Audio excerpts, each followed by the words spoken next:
This is just a short video on how to use the fired and new brass spreadsheet that is on our website, hitthexreloads.com/file downloads. If this content is helpful to you, please hit the subscribe and notify buttons below.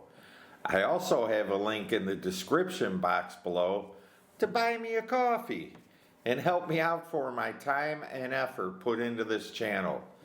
I don't know when and if I will ever be monetized here on YouTube, so anything would help and it would greatly be appreciated.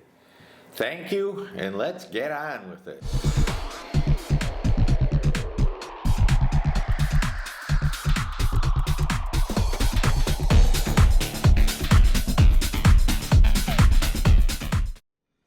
Okay, so we're going to go over this file, Fired and New Brass Prep, which can be found on the website at hitthexreloads.com/downloads. This file is very important for this whole everything to work out. So this is an Apple numbers format. I also have it in there for Microsoft Excel, but Microsoft Excel, you may have to rearrange things. I don't know how it's going to come out. I saved it in Excel. I don't know how it's going to be. So if you look up top here, there are tabs. Right now it's on new brass. Here's for fired brass, box 1, and here's for fired brass, box 2. Now, you can make as many sheets as you want in Apple numbers and name them what you want. So all this stuff can be changed around to fit your needs, but make sure you follow along. This one right here is the one that has to be done in order. It's critical when we're doing these steps that they're done in order. So first you got to do is find out your chamber's jam. You only got to do that once. And what I do is I just click in and type in an X. All right, I'm done with that one. All right, then after the next step, I type in another X. I'm done with that one. This way you can keep track of what you're doing. Now, you can print these out one at a time and go like that, but I like to save the file. So these down here are just calculators that I made. So in other words, you enter your number here, say you're doing headspace averages. It'll give you the average, the shortest, and the longest. Same with this one. This is just a basic average calculator. They all work the same. Down here are the important ones also, so you can keep track of what you've done. So I'll put in there the date made, the brass type, and the lot number. Now remember, lot numbers are very important because brass can be slightly different by the lot numbers. So keep track of your lot number, your box. All this stuff is important. I know I sound very anal, but this is important. And in order for you to get ahead, you've got to have the patience and keep good records.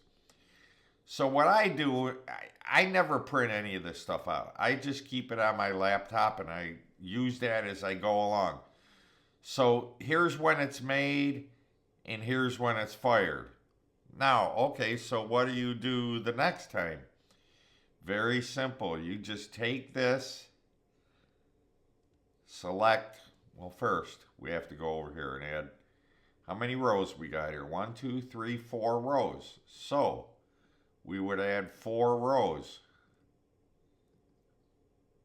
Okay, now come up here, select this row, go over here, select those rows, hit Command C to copy them, come over here, hit these rows, and hit Command V to put them in there. Now you've got a whole new row, and you can just keep going and going and going. Now, I'll delete that last thing I just did.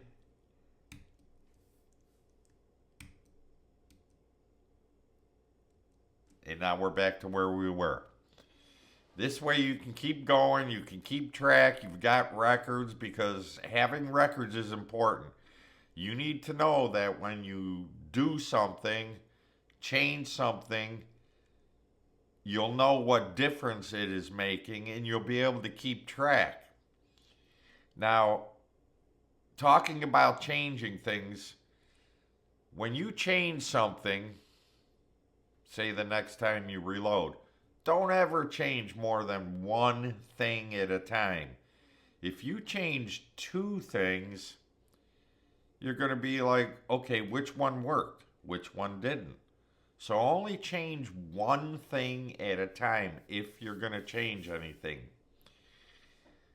So very easy. Here's the steps to go by.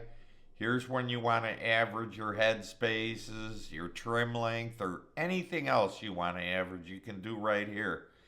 Then keep records, like the date you made the ammo. How many times was that brass fired?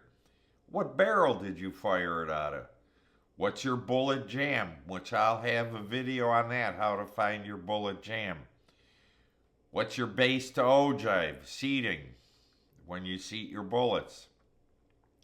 Headspace average of 10. They're all self-explanatory. Now you can change these to something else. Like this one I forgot to change. Neck tension, that's just a line that everyone uses because the other guy does. It's not really neck tension. It's neck interference fitting. And I will explain that, I'm sure, in some other videos. Apparently I didn't change this on there. I will for my own purpose. Because there are many things that make up the tension on the neck. And we will go over that. It's actually neck interference fitting. And interference fitting is something that when you try to put something bigger into a smaller hole, that's the interference fitting. So keeping track with these records will really help you and help you along tremendously to be reaching our goal, which is hitting the X. So I just wanted to give you a brief synopsis of how this works. And thank you very much, and see you in the next videos. Goodbye.